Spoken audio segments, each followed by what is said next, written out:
इस दलित विमर्श कार्यशाला में उपस्थित हरियाणा के विभिन्न ज़िलों से आए हुए सारे साथी, अध्यक्ष मंडल, असल में बातचीत की जो शुरुआत है वो सोमदास जी ने की है, जिसमें बताया कि दलितों की स्थिति क्या है। दलित महिलाओं की स्थिति के ऊपर बात करते हुए मैं कोशिश करूंगी कि 20-25 मिनट में अपनी बात कही जा सके। हालांकि ये भी नहीं है कि बहुत पक्की, बहुत अच्छी सी बात लगेगी, हो सकता है टुकड़ों में हो, और उसके बाद आप लोग सब आमंत्रित हैं, सवाल करें या अपनी टिप्पणियां रखें या जो भी चीज़ आपको लगती है। असल में जब हम समाज में महिलाओं की बात कर रहे होते हैं तो उसमें सबसे बड़ी एक चीज़ ये है कि महिलाएं भी भिन्न हैं। किस आधार पर भिन्न है? वैसे तो हम कहते हैं कि पुरुषों से भिन्न है सामाजिक स्थिति के हिसाब से, लेकिन महिलाएं परस्पर भी भिन्न हैं। किस वजह से? कि उनका हेल्थ की स्थिति क्या है, उनकी माली हालत क्या है, आर्थिक हालात उनके क्या हैं, उनका शिक्षा का स्तर क्या है, इसके आधार पर भी महिलाएं आपस में भिन्न हैं। जो महिला स्वस्थ है, आर्थिक रूप से सशक्त है, पढ़ी लिखी है, वो फिर भी अपनी भूमिका का निर्वहन समाज में अच्छे तरीके से कर सकती है। हालांकि ये बात बिल्कुल उसी तरह से, क्योंकि हमारा समाज जो है वो पितृसत्तात्मक समाज है, सवर्ण पुरुषों वाली मानसिकता वाला समाज है, जिसको हम कई बार मनुवादी मानसिकता वाला समाज कहते हैं, वो समाज है। उस समाज में महिलाओं की स्थिति दोयम दर्जे की है, लेकिन उस दोयम दर्जे में भी जिन महिलाओं के पास बेहतर स्वास्थ्य, बेहतर शिक्षा, बेहतर आर्थिक स्थिति है, वो अपनी सामाजिक भूमिका या एक नागरिक के तौर पे अपनी भूमिका कुछ बेहतर तरीके से निभा सकती है। अब उनके बरक्स वो महिलाएं जिनकी ये स्थितियां ठीक नहीं हैं, तो उनकी क्या स्थिति है? जाहिरी तौर पे वो अपनी सामाजिक भूमिका या एक नागरिक की हैसियत से अपनी भूमिका समाज में अच्छे तरीके से नहीं निभा पाते। हमारे संविधान ने गारंटी दी, गरिमा युक्त जीवन जीने की गारंटी संविधान में। अब इस गरिमा को हम डिकोड करें, इसका अर्थ निकालें। गरिमा का क्या मतलब है? इज्जत का क्या मतलब है? इज्जत जिसके पास पैसा है उसकी इज्जत है, जो ठाडा है उसकी इज्जत है, जिसके पास शारीरिक बल है उसकी इज्जत है, क्योंकि गरीब की, वंचित की तो कोई स्थिति नहीं है ऐसी समाज में। तो इसका मतलब उसके पास कोई गारंटी नहीं है। गरिमा युक्त जीवन की गारंटी हीणे व्यक्ति के लिए, जिसको हम निचले पायदान पे कह रहे हैं, सामाजिक व्यवस्था की वजह से निचले पायदान पे मैंने तमाम चीज़ें बताई। जिसके पास स्वास्थ्य नहीं है, जिसके पास शिक्षा नहीं है, जिसके पास पैसे नहीं है, जिसके पास ताकत नहीं है, जिसके पास प्रोपकार नहीं है, जिसके पास कोई ऐसी पोजीशन नहीं है, मतलब जो राजसत्ता में नहीं बैठा, राजसत्ता में बैठ जाए तो हम मेरे ख्याल से किसी डीसी से हाथ मिलाते हुए, उसके सामने झुकते हुए तो कोई नहीं पूछता कि आपकी जात क्या है। अभी एग्जाम्पल इन्होंने दिया कि बता दिया कि फलानी जात का है, उससे संपर्क मत करियो। तो ये जो स्थिति है, हम सत्ता के सामने ये सारी चीज़ें न्यून हो जाती हैं। सत्ता वही बात होगी, पैसे की सत्ता, राजनीति की सत्ता, है ना, बल की सत्ता, ये सब जो है उसके सामने ये आपकी चीज़ें चलती हैं। तो क्या है ये गरिमा युक्त जीवन के संसाधनों पे मलकियत अगर है तो हमारी गरिमा इससे सुनिश्चित होती है। तो जब हम दलित महिलाओं की बात कर रहे हैं, समाज में जिस तरह का जातिवाद व्याप्त है, उससे मैं किस जाति में पैदा हुई, मेरी हैसियत पैदा होते ही तय होगी। मैं किस जाति से पैदा हुई, मैं सवर्णों में पैदा हुई या मैं दलितों में पैदा हुई, मैं दलितों में भी पैदा हुई तो मैं किस में पैदा हुई, मैं वाल्मीकियों में पैदा हुई, मैं चमारों में पैदा हुई, मैं धाड़कों में पैदा हुई, मेरी स्थिति एक तय होगी। और उस स्थिति के चलते क्या है, अब बहुत वाद विवाद आपको मिल जाएगा, तमाम जगह पर करते हुए लोग मिल जाएंगे जो ये कहेंगे कि क्या है जी, महिलाएं सारी जगह काम करती हैं और उन्होंने तो रिजर्वेशन लेके पता नहीं क्या कर दिया, देखो जी फलानी जगह पर है। ये भी आंकड़ों की बात कर रहे थे ना, आंकड़े हैं कि महिलाओं की क्या उनको मिल जाती है। आंकड़े मैं सारे बाद में आपको बताऊंगी, अलग अलग तरह के हैं, शिक्षा के आंकड़े हैं या नौकरियों के आंकड़े हैं या किस तरह का काम उन्हें मिल रहा है। तो जो जातिगत स्थिति के आधार पर एक चीज़ तो बिल्कुल तय हो गई कि मुझे नौकरियां किस हिसाब की मिलेंगी, मैं समाज में कितना स्ट्रगल कर पाऊंगी, कि उसी चीज़ से तय होगा कि मेरी जाति क्या है। तो ये जो संविधान ने गारंटी दी, संविधान ने ये कहा कि हर व्यक्ति के जो जन्म से जिसको नागरिकता है भारत की, उस नागरिक के अधिकार बराबर हैं, बिना किसी रंग के भेद के, जाति के भेद के, भाषा के भेद के और किसी भी भेदभाव के बिना सब बराबरी है। लेकिन ये यकीनन है नहीं। तो मैं जो जो ये बात कह रही हूँ, ये सारी बातें दलित पुरुषों पे जो लागू होती हैं तो दलित महिलाओं पे उससे कई गुना ज़्यादा लागू होती हैं, कई गुना ज़्यादा, कि उनकी आर्थिक स्थिति क्या बनेगी। अभी जो रिजर्वेशन की बात हुई कि सफाई कर्मियों का जो रिजर्वेशन है, वो तो रिजर्वेशन की ज़रूरत ही नहीं है, उसमें तो सारे ही दलित साथी हैं। उसमें कितने सवर्ण साथी हैं, कोई बता दे कि सवर्ण साथियों ने वहाँ पे ये ड्यूटी कभी निभाई हो। या महिला ढोने की प्रथा अभी भी चल रही है, मैन होल जो सीवर के मैन होल हैं उसके अंदर जाने की जो जिम्मेदारी है वो किसकी है? सवर्णों की तो नहीं है। तो ये अपने आप ही ये चीज़ तय हो गई कि ये कैसा काम है, कैसी चीज है जो आपको नीचा करके दे की रही है और आपके सामाजिक स्थिति के अनुरूप आपको ये तय करे दे रही है कि इस काम को आप ही करेंगे, कोई और नहीं करेगा। तो हम कौन से समाज की बात कर रहे हैं? आज हम ज्ञान विज्ञान समिति के मंच से अगर ये बात कर रहे हैं तो इसका मतलब ये है कि हमें खड़े होने की जरूरत है। हमें ये सोचने की जरूरत है कि संविधान ने जो गारंटी दी वो सबके लिए बराबर है, नागरिकों के अधिकार सबके बराबर हैं। वो देश के किसी भी हिस्से में हो, वो किसी भी धर्म से, किसी भी संप्रदाय से, किसी भी जाति से संबंध रखता हो, उसका लिंग पुरुष हो कि महिला हो, या उसके अलावा कितने सारे सामाजिक लिंग हो गए। अभी तक तो हम ये तीसरा लिंग कह देते थे कि किन्नर है, लेकिन अभी तीसरे के बाद अन्य अनेकों लिंग हैं कि जो व्यक्ति पहनता ओढ़ता किसी, शरीर हो सकता है लड़की का है लेकिन पहनना ओढ़ना लड़कों की तरह से है, शरीर हो सकता है लड़के का है लेकिन पहनना ओढ़ना लड़कियों की तरह से है, या अगर पहनना ओढ़ना भी फर्क नहीं है तो बोलने का तरीका, उठने बैठने का तरीका, तमाम तरह की ऐसी चीजें। अपनी पहचान मनुष्य की क्या है उसके आधार से उसका लिंग तय होता है। वो पैदा हुआ किस सेक्स ऑर्गन के साथ, इससे तय नहीं होता। तो अभी हमें बहुत सारी चीजें समझने की जरूरत है। तो हमारा लिंग कोई भी हो, हम उसके आधार पे कोई भेदभाव नहीं करेंगे। इसी तरह से भोजन के ऊपर क्या स्थिति है? जब आर्थिक स्थिति कमजोर है तो दलित महिला की भोजन के संसाधनों के ऊपर क्या पकड़ हो सकती है? नहीं है, क्योंकि दिहाड़ी मजदूरी मिल रही है और वो भी तय नहीं मिल रही, और उसमें भी कई बारी कितना ही हिंसा का शिकार होना पड़ रहा है। कितनी ही जगह महिलाओं को, क्योंकि घर में अब बहुत सारी चीजें उसको हम जोड़ते नहीं, ना सरकार जोड़ती है, ना सरकार इस तरीके से देखती है कि टॉयलेट का होना कितना ज्यादा जरूरी है। टॉयलेट बना दिए, वहां पे पानी नहीं है तब भी उस टॉयलेट का इस्तेमाल नहीं हो सकता, उसकी निकासी का कोई, मल की निकासी का कोई साधन नहीं है तो भी उस टॉयलेट का इस्तेमाल नहीं हो सकता है वहां पे दिखाने के लिए खड़े कर दिए गए और पॉट भी रख दिए गए होंगे, ये रख दिया हमने, लेटरिन यहाँ बना दी, लेकिन वो है नहीं।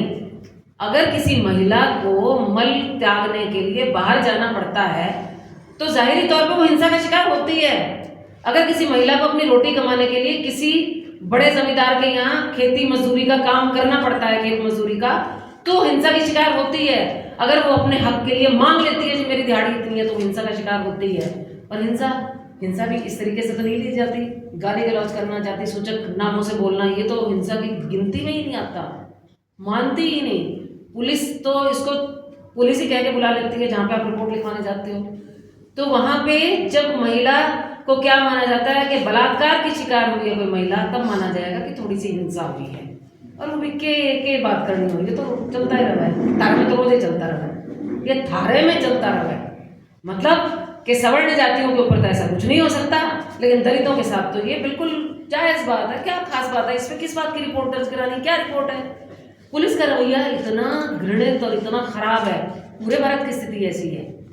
दक्षिण भारत के भी कितने, यूएन की एक ऐसी रिपोर्ट आई, यूनाइटेड नेशंस की रिपोर्ट, जिसमें दलित महिलाओं की भारत में स्थिति के बारे में बात आई। तो वहाँ पे ये आया कि जो महिलाएं बहुत ज़्यादा विरोध सह करके, बहुत ज़्यादा प्रतिरोध करके इसलिए खड़ी हुई कि उनको ये रिपोर्ट दर्ज करानी है कि उनके साथ बलात्कार हुआ है, उनके साथ सामूहिक बलात्कार हुआ है, उनकी अस्मिता को तार तार किया गया है, उनके शरीर का तो जो बुरा हाल हुआ ही हुआ है, उनकी आत्मा को छलनी कर दिया गया है। वहाँ पे उन महिलाओं की रिपोर्ट 4 दिन तक, 6 दिन तक, 8 दिन तक दर्ज हो रही है। तो कपड़े उन्होंने सबूत के दिए हैं तो उन कपड़ों का कोई संज्ञान नहीं लिया जा रहा। रिपोर्ट वो मांग रही है तो रिपोर्ट उन्हें नहीं मिल रही है, बिल्कुल किसी तरह से रिपोर्ट नहीं मिलेगी कि वो तो जी पुलिस में जाती है, पुलिस में चले जाएं तो वहाँ तक पहुँच नहीं है, वो कहेंगे दर्ज कर दी।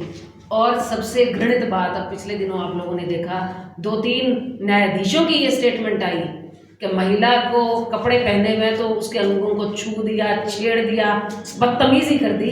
तो वो कोई बलात्कार की कोशिश नहीं है, महिला के कपड़े उतारने के लिए नाड़ा तोड़ दिया, बोले कपड़े नहीं उतारे थे, सिर्फ नाड़ा ही तोड़ा था, इससे बलात्कार सिद्ध नहीं होता, बलात्कार की कोशिश सिद्ध नहीं होती। हम किस देश में रह रहे हैं? कहाँ पे ये बात हो रही है कि मेरी अस्मिता का क्या मतलब है? वो मैं तय करूंगी तो कोई दूसरा तय करेगा? कि मेरा शरीर उघाड़ा दिख रहा होगा तभी महिला के साथ कुछ हुआ है? सेक्सुअल हैरेसमेंट की परिभाषा में, यौन उत्पीड़न की परिभाषा में ये आता है कि कोई गलत नजर से देखे, वो भी यौन उत्पीड़न है।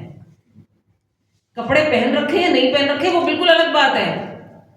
अब बहुत से लोग इस तरह की बात एक धड़ा ये भी कहने लग गया जी महिलाएं तो आजकल बहुत ऐसा करती हैं, ऐसे ऐसे कपड़े पहनती हैं। कपड़े पहनना महिलाओं की अपनी इच्छा हो सकती है, उन्हें तमीज़ है कि उन्हें समाज में कैसे रहना कैसे नहीं पहनना।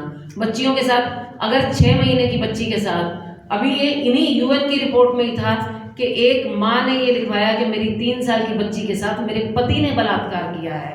उसको ये कह के धमका दिया गया, बता दिया गया कि इसकी तो बनती नहीं थी अपने पति से, इसलिए झूठा केस गढ़ रही है। वहां पे न्यायाधीश भी यही फैसला करने के लिए तैयार है, पुलिस वाले तो है ही हैं, वो ये मानने के लिए तैयार नहीं कि 3 साल की बच्ची के साथ, पुलिस ने तो ऐसे एलिगेशन लगाया। अरे 3 साल की बच्ची के लिए माँ क्यों एलिगेशन लगाएगी कि मेरा पति ऐसी हरकत कर रहा है? क्या चीज है? क्या 3 साल की बच्ची को ये पता है कि वो बच्ची और मतलब लड़की और लड़के में कोई फर्क होता है, या उसने कोई श्रृंगार किया हुआ है, या किसी वृद्ध महिला ने श्रृंगार किया हुआ है? वृद्ध महिलाओं के साथ भी बलात्कार है, दलित महिलाओं के साथ उसमें अधिकांश है। अब देखिए, हिंसा का शिकार महिलाएं कहाँ से हो रही हैं? क्योंकि उनकी संसाधनों पे पकड़ नहीं है, क्योंकि वो निम्न कही जाने वाली जातियों में से हैं, और क्योंकि वो पितृसत्ता का शिकार हैं। वो दलित जातियों के भीतर भी पितृसत्ता उतनी ही मौजूद है। तो दलित महिला एक अपने आर्थिक स्थिति की वजह से, एक सामान्य जातिगत उसकी वजह से, और तीसरा अपनी जाति के भीतर, अपने ही घर के भीतर घरेलू हिंसा की भी बहुत शिकार है। वो दलित पुरुष जो बाहर से पिट करके आ रहा है, बाहर से इतनी बातें सह करके आ रहा है, घर में वो भी राजा है। अभी कुछ साल पहले एक महिला का जिक्र आया था, महाराष्ट्र की महिला बेबी कांबले, जिसने अपनी आत्मकथा लिखी थी। दलित महिला, वो इसी तरह से दिहाड़ी मजदूरी करती थी या दुकान चलाती थी। तो उसने ये लिखा कि बरसों बरस लगातार ये चला कि कोई दिन नहीं गया जिस दिन मार पिटाई नहीं होती हो, कोई दिन नहीं गया जिस दिन पति मेरे पे शक नहीं करता हो, कोई दिन नहीं गया जिस दिन मैंने भरपेट खाना खाया हो, मतलब भूखे ही रहना पड़ा।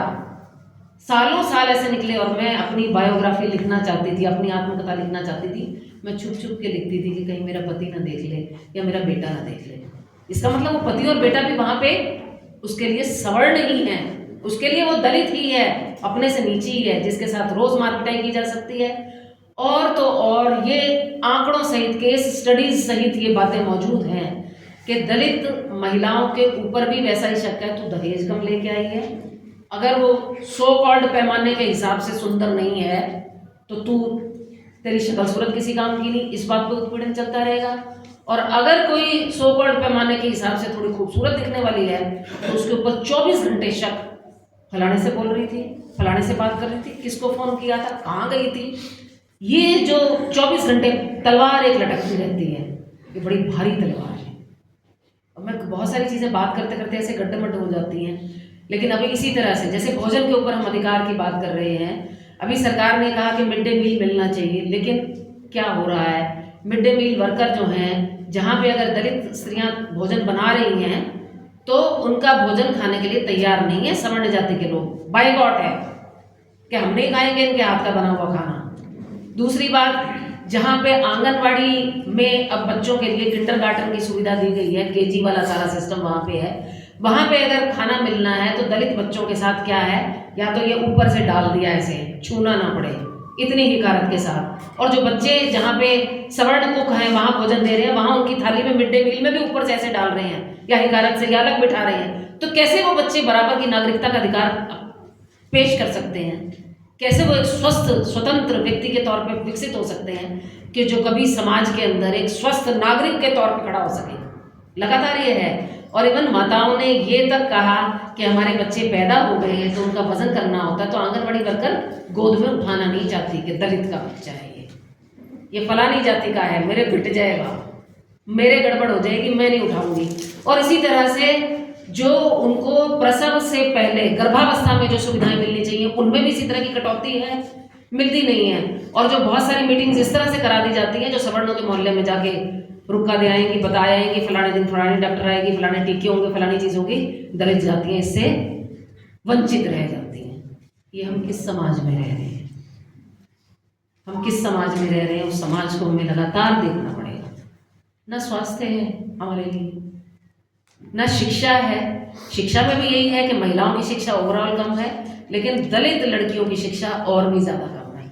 शिक्षा कम है इसलिए नौकरियों तक पहुंच भी कम है। नौकरियों तक पहुंच कम है तो छोटे मोटे काम करने पड़ते हैं। छोटे मोटे काम करने पड़ते हैं तो दिहाड़ी नहीं पूरी मिलती, बहुत कम दिहाड़ी मिलती है, और प्रतिरोध करने पे हिंसा का शिकार होना पड़ता है। तो आप ये देखिए, जिस व्यक्ति को लगातार इतनी हिंसा के बीच में, इतनी असुरक्षा के बीच में रहना पड़ रहा हो, उस व्यक्ति से आप ये उम्मीद करें कि वो समाज को बहुत आगे ले जाएगा, बहुत मुश्किल है। हालांकि मैं ये नहीं कह रही कि ये चेतना जागृत नहीं हुई है, चेतना जागृत हुई है। जिसको दलित कॉन्शियसनेस कह रहे हैं उसका उभार आ रहा है, ये ज़रूरी है, बिल्कुल ये पहचान ज़रूरी है। मैं दूसरी बातों को नहीं कर रही कि जैसे सोहम जी ने बता दिया कि हमारे कितने ही साथी, और यहाँ पे आप देखिए इस बैनर में भी चित्र बने हैं, ये हमारे सारे पूर्वज, हमारे अग्रणी नेता, जिन्होंने अपने जीवन का एक बहुत बड़ा हिस्सा इसमें खपा दिया, समाज का विरोध उठा करके, अपने ऊपर बहुत खतरे लेकर के। तो ये दलित कॉन्शियसनेस जो बड़ी है, हम इन सब के ऋणी हैं। हम ये समझना चाहिए कि ये चेतना विकसित हुए बिना कि हमारे राइट्स हैं, नागरिक के तौर पे है, लेकिन नागरिक के तौर पे तो बाद में रियलाइज होंगे। पहले सिर्फ ये है कि समाज में बराबरी के संसाधनों के ऊपर कोई हमारी पकड़ बन जाए, ये बहुत ज़्यादा ज़रूरी है। इसी तरीके से राजनीति में भी कोई हमारी पहुंच नहीं है। अभी जो डाटा है कि 14वीं लोकसभा में टोटल 75 दलित एमपी थे, जिसमें से 65 पुरुष थे, महिला एमपी सिर्फ 10 थी। 15वीं लोकसभा में महिला एमपी सिर्फ 12 थी, 16वीं में सिर्फ 11 थी, 17वीं का डाटा भी मुझे नहीं मिला ठीक। इसी तरह से मृत्यु दर दलित महिलाओं में क्या है, औसत उम्र उनकी मृत्यु की सिर्फ 39.5 साल, 39.5 बरस एवरेज। इसका क्या मतलब है? इसका मतलब है कि स्वास्थ्य नहीं है, स्वास्थ्य सुविधाएं नहीं है, बाथरूम तक पहुंच नहीं है, कहीं कहीं पे जाना पड़ता है, तमाम तरह के रोगों से ग्रस्त हो जाती हैं, और उन रोगों के इलाज के लिए संसाधन नहीं है, शिक्षा नहीं है कि इतना पता हो कि वहाँ जाना है, इस जगह जाना है। मतलब कोई पढ़ा लिखा व्यक्ति भी अगर मेडिकल कॉलेज में चला जाए तो उसको 50 तरह की चीज़ें बताई जाती हैं, और पढ़ा लिखा भी पागल हो जाता है। तो जो पढ़ा लिखा नहीं है किसी तरीके से, जिसको कम पता है 4 अक्षर, तो वो कहाँ से इन सारी चीज़ों को पता करेगा, कहाँ से टेस्ट करेगा, कहाँ से सुविधाओं को हासिल करेगा? तो ये सारी की सारी वजह हैं। और दूसरी बात ये है कि भोजन की भी जो व्यवस्थाएं हैं, फूड की गारंटी की जो बात है, उसमें ये है कि राशन की सुविधाएं लगातार हमारे सामने है कि कितनी बुरी तरह से कट रही हैं। जो राशन मिल रहा है वो घटिया क्वालिटी का मिल रहा है, और ख़ास तौर से जो नहीं जाते या ऊपर से वो सारा का सारा राशन बेच दिया जाता है, और ये कह दिया जाता है कि आया ही नहीं। तो जो वाकई गरीब और दलित व्यक्ति है, उसके घर पे अनाज है ही नहीं खाने के लिए, तो वो कहाँ से भरण पोषण होगा? और जाहिरी तौर पे जो सामाजिक व्यवस्था के अंतिम सोपान पे महिला है, तो वो खाना कब खिलाती है? खाना सबको खिला करके अंत में खाती है, और घर में खाना नहीं है तो जाहिरी तौर पे भूखा रहने वाला जो होगा वो महिला ही होगी। और इसका परिणाम एक नहीं है कि उसका अपना स्वास्थ्य तो गया ही गया। जो उसने अगर गर्भ धारण किया है तो उसके होने वाले बच्चे का स्वास्थ्य इससे बहुत ज़्यादा बाधित हुआ। कम वजन का बच्चा पैदा हुआ, वो सर्वाइव किया कि नहीं किया, 5 साल की उम्र तक अगर कर गया तो उसका जो वो कहते हैं कि स्टंटेड ग्रोथ, बाधित उसकी ग्रोथ है, वृद्धि है, बाधित वृद्धि है कि या तो उम्र के हिसाब से ऊंचाई नहीं है, या ऊंचाई के हिसाब से वजन नहीं है, बिल्कुल मुट्ठी भर ढांचा जैसे रह जाता है हड्डियों का, बच्चे वैसे हैं, उनके पास अंदर खून नहीं है। ये तमाम तरह की चीज़ें, क्योंकि भोजन नहीं है। और भोजन की सुरक्षा का जो मतलब है, भोजन की सुरक्षा बहुत चाहिए। जो सरकार को चाहिए कि वो हर नागरिक के लिए भोजन की व्यवस्था करे। जो गारंटी जो है, जीवन का अधिकार, जो राइट टू लाइफ दिया गया, उस राइट टू लाइफ में यही मतलब है कि मनुष्य सबसे पहले वो कैसे इज्जत के साथ सिर कैसे उठाएगा, जब उसके पेट में 2 दाने होंगे। पेट में 2 दाने होंगे तो वो शिक्षा के लिए खड़ा होगा, शिक्षा के लिए खड़ा होगा तो वो रोजगार के लिए खड़ा होगा, रोजगार के लिए खड़ा होगा तो वो अपनी सामाजिक हैसियत के लिए खड़ा होगा।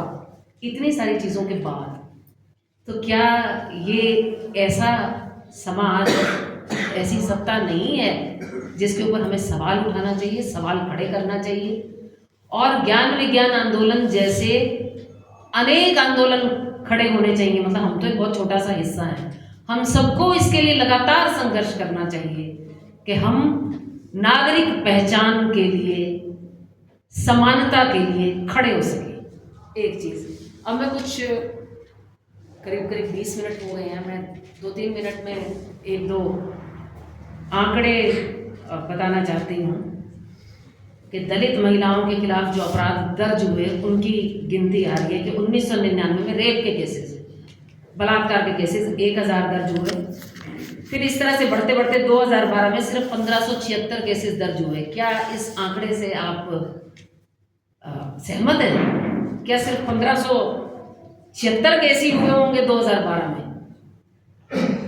हर आधे घंटे में बलात्कार हो रहा है, तो इसका क्या मतलब है? वो महिलाओं के साथ हो रहा है, और उन महिलाओं में भी जो सबसे ज़्यादा हाशिए में हैं उनके साथ हो रहा है। और ये सिर्फ कहा जाता है ना कि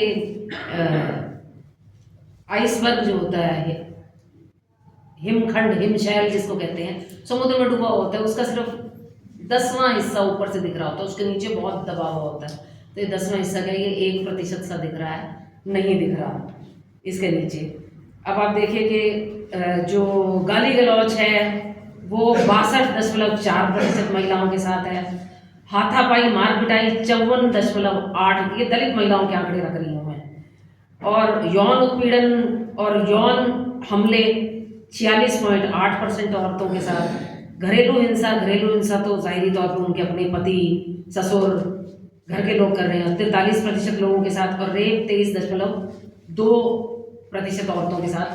ये दर्ज आंकड़ों का है।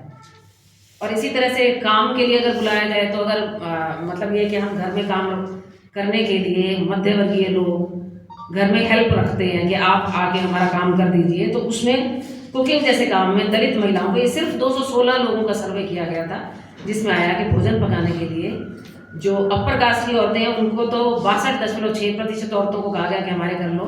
पर ये सैंपल साइज बहुत छोटा है, इसलिए मैं बहुत इसको उचित नहीं मान रही कि 37.4% इसमें लिखा है कि दलित महिलाओं को बुलाया गया। मैं नहीं मानती कि ऐसा हुआ होगा। इसी तरह से एजुकेशन का जो है आंकड़ा, इसमें सामान्य वर्ग की 27.1% महिलाएं हैं जो निरक्षर हैं, जबकि SC कम्युनिटी की महिलाएं 53.2%, आधी से ज़्यादा महिलाएं निरक्षर हैं।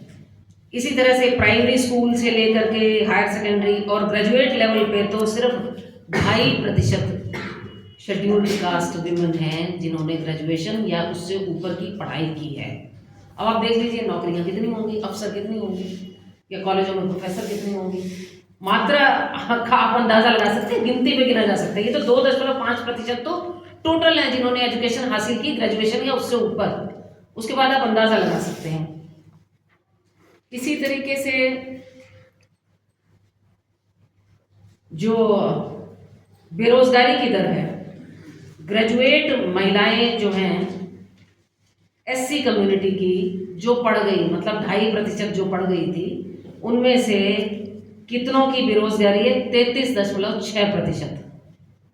उनमें से भी बेरोजगार हैं। अभी हम चाहे कितना झगड़ा कर लें, वितंडा खड़ा कर लें कि बहुत महिलाएं अब तो आगे आ गई जी, कोई फर्क नहीं है, ये है वो है, 50 तरह की बातें हैं। और ये ग्रामीण क्षेत्र में था कि 33.6%। फिर शहरी क्षेत्र में है 26.8%। शहरी क्षेत्र में भी 26.8% पढ़ी लिखी SC महिलाएं नौकरी से बाहर हैं। और टोटल आ जाता है जी 29.3%। और ये संबंध हम अब बातचीत में काफ़ी बारी कर चुके हैं कि कुपोषण का और गरीबी का सीधा सा संबंध है ही है। और अपने आप जो रोजगार में लगी हैं उसमें कोई सिलाई करती होगी, कोई छोटी मोटी ट्यूशन पढ़ाने का काम करती होगी, या कोई दूध बेचने का, या छोटा मोटा कोई पार्लर चलाने का काम। ये मतलब ये हम अंदाज़ा लगा सकते हैं वो कितनी दलित महिलाएं होंगी जो इस तरह का काम कर पा रही होंगी। इसी तरह से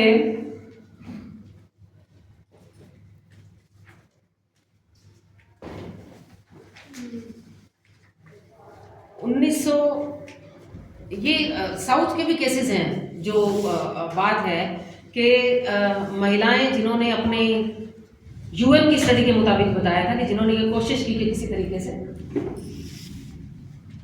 अपने ऊपर हुए यौन हमलों का बलात्कार का संज्ञान लेकर के बात की जाए, उसमें लगातार यही है कि ठाडे सवर्ण जाति के पैसे वाले सत्ता से संबंध रखने वाले उन लोगों ने ये सब अपराध किए हैं। और अभी डाटा हमारे पास ये भी मौजूद है कि इस समय में जितने हमारे एमपी हैं कितनों के खिलाफ मुकदमे चल रहे हैं और वो एमपी हैं।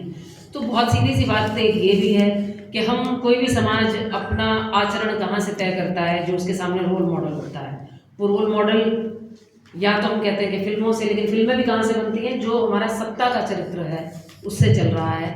सत्ता का चरित्र आपको सब बता रहा है, किस तरीके से जातीय भेदभाव किया जा सकता है, लैंगिक भेदभाव किया जा सकता है। सत्ता का चरित्र तय कर रहा है कि संदीप सिंह जिसके ऊपर यौन उत्पीड़न का अगर मैं कह रही हूँ कि शक भी किसी ने जाहिर कर दिया, तो सत्ता का चरित्र तो ऐसा होना चाहिए कि आपके ऊपर क्योंकि ये आरोप है इसलिए आप रिजाइन करके बैठ जाइए। जिस दिन आरोप झूठा साबित हो जाएगा, कोर्ट आपको बरी कर देगा, तब हम आपको पद पे दोबारा ले लेंगे। लेकिन यहाँ पे हमारे सत्ता के अग्रणी नेता ही उनको हर तरह से प्रोटेक्ट करने में लगे हैं। तो मैं इस तरीके से ही अपनी बात कह सकती थी। शुक्रिया, क्योंकि समय बहुत सीमित है, इसमें कह पाना भी सीमित है। आप लोग अपने सवाल और टिप्पणियाँ आगे रख सकते हैं। धन्यवाद।